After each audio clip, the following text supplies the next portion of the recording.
Sekarang kita akan membahas dan mereaksi satu video yang menurut para peneliti ya, sebenarnya Atlantis ini ada di Indonesia. Gimana nih ceritanya nih? Jadi supaya kita tidak penasaran guys ya, langsung saja kita tonton. Namun sebelum kita lanjut menonton videonya, video ini saya ambil dari Makna Masa ya guys ya.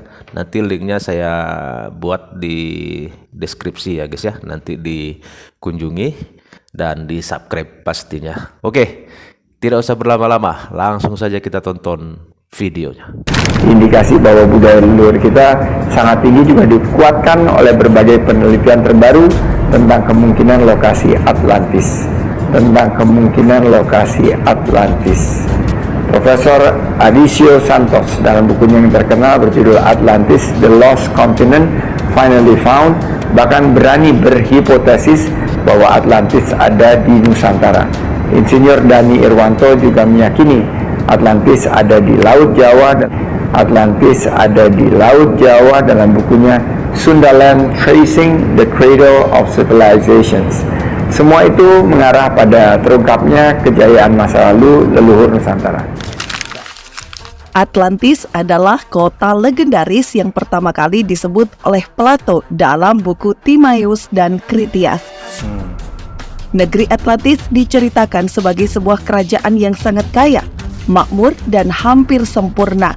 Banyak orang yang mengatakan bahwa Atlantis memiliki tanah subur, kekayaan alam melimpah, rakyatnya yang makmur, dan mempunyai perkembangan teknologi modern.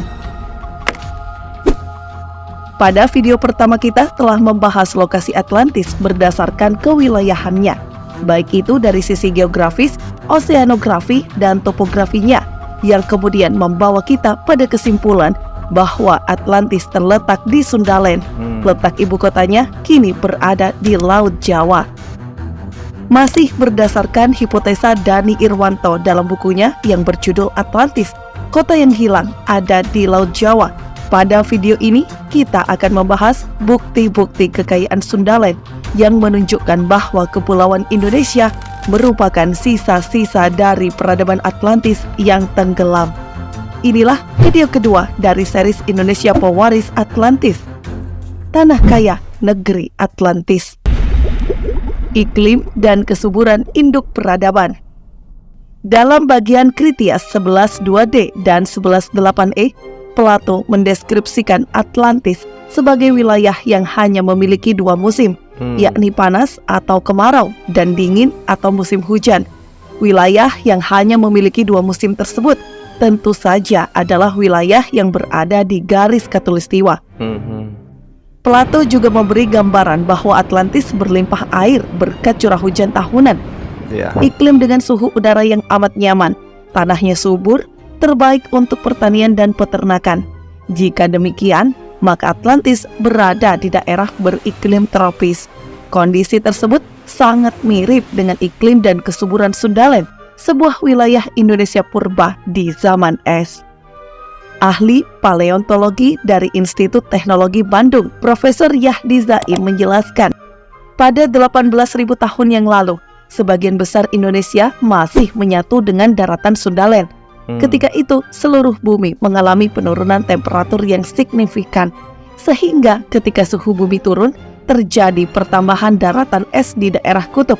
Suhu saat itu di Sundaland berkisar 5 hingga 10 derajat Celcius, jauh lebih rendah dari suhu sekarang.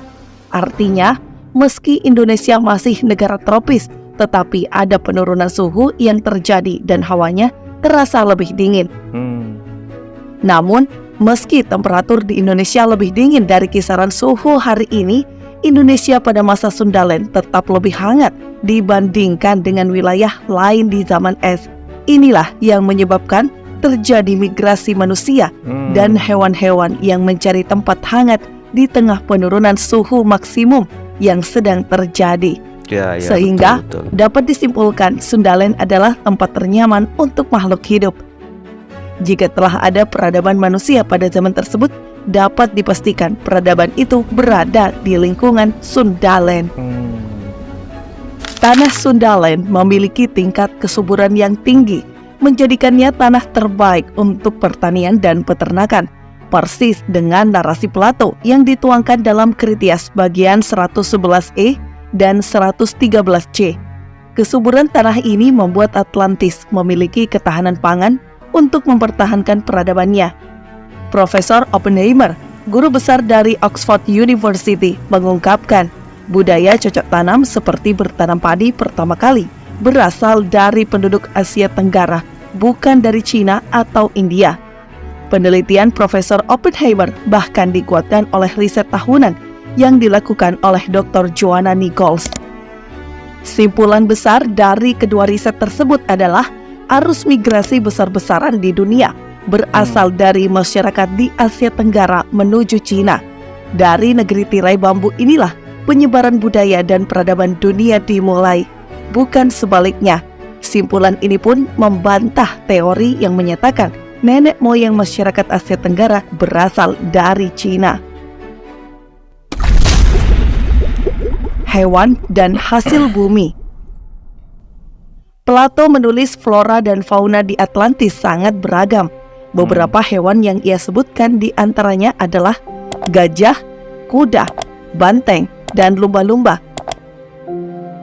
Seperti yang telah dijelaskan, di zaman es, Indonesia pada masa Sundaland lebih hangat dibandingkan dengan wilayah lain. Hal ini mendorong hewan-hewan bermigrasi mencari tempat hangat. Tidak hanya gajah, kuda, banteng, dan lumba-lumba, Indonesia memiliki lebih dari 350.000 jenis fauna. Banyak. Deskripsi tentang Atlantis oleh Plato juga menyinggung buah-buahan khas mereka. Plato menulis dalam Kritias bagian 115b, dan buah-buahan yang memiliki kulit keras. Airnya dapat diminum, ada dagingnya, dan dapat digunakan sebagai minyak urapan. Jika kita perhatikan setiap kalimatnya, Kelapa, ya, maka itu. pikiran kita langsung tertuju pada buah yang sering kita jumpai, yakni buah kelapa. Iya. Kelapa atau kokos nucifera memiliki daging, air, santan, dan minyak yang penuh gizi, menjadi bahan makanan dan telah dibudidayakan oleh masyarakat di seluruh dunia selama ribuan tahun. Analisis DNA terhadap lebih dari 1.300 buah kelapa dari seluruh dunia oleh Olsen mengungkapkan bahwa kelapa pada awalnya dibudidayakan di dua lokasi terpisah, yaitu di Pasifik dan di Samudra Hindia.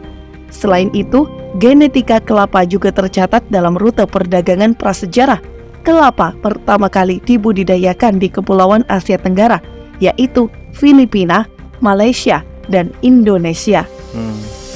Plato menyebutkan bahwa dinding yang mengelilingi kuil-kuil Atlantis dilapisi gemerlapnya cahaya merah dari orichalcum. Masyarakat Atlantis menempatkan orichalcum sebagai mineral paling berharga setelah emas. Orichalcum adalah benda ikonik Atlantis. Ia hanya disebutkan di teks-teks Yunani kuno yang membahas Atlantis. Sebagian kalangan mengatakan orichalcum adalah logam mulia. Namun Dani Irwanto memiliki pendapat lain. Menurutnya, tidak ada logam atau paduannya yang berwarna merah, sehingga orichalcum bukan logam, tetapi kemungkinan besar adalah zirkon yang berwarna merah. Zirkon adalah batu mineral dengan beberapa macam warna. Zirkon mempunyai kemampuan mendispersikan cahaya sehingga kelihatan berkilauan.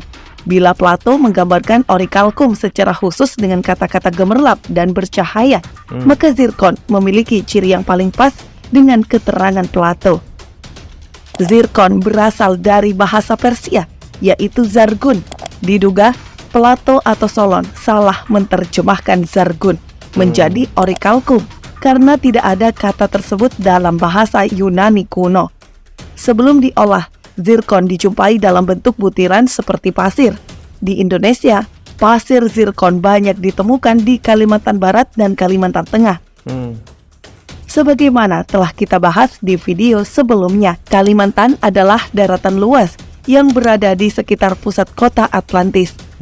Selain orichalcum, kekayaan sumber daya mineral Atlantis juga meliputi emas, timah, dan perak. Semua barang tambang tersebut melimpah di Indonesia. Berdasarkan data Badan Survei Geologi Amerika Serikat atau USGS, cadangan emas Indonesia sebanyak 2.600 metrik ton. Data tersebut menjadikan Indonesia salah satu penghasil emas terbesar dunia. Sungai-sungai Atlantis. Plato menjelaskan bahwa ada 4 jenis saluran atau sungai di Atlantis: saluran keliling, saluran pedalaman, sodetan, dan saluran irigasi.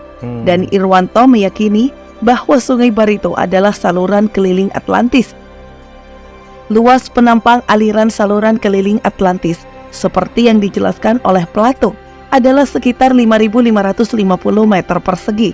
Sementara luas penampang aliran Sungai Barito saat ini adalah 5.600 meter persegi, hampir presisi dari deskripsi Plato.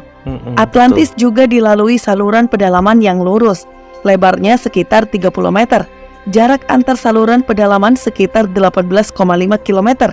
Dani Irwanto menunjuk sungai-sungai yang berfungsi sebagai pedalaman adalah Sungai Kapuas, Kahayan, Barito Hulu, Mangkatip. Jarak rata-rata sungai ini adalah sekitar 20 km.